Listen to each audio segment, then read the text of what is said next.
افسوس افسوس پشم د خط مخ د خوبانو کی تور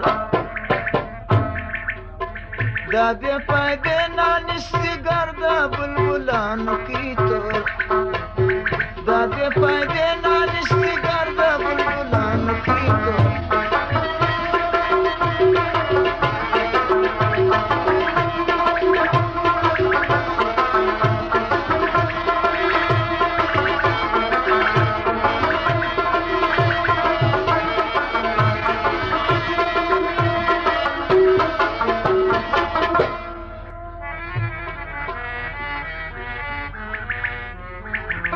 چیرې دې زده کړه استازي تعظیم د نازو نمک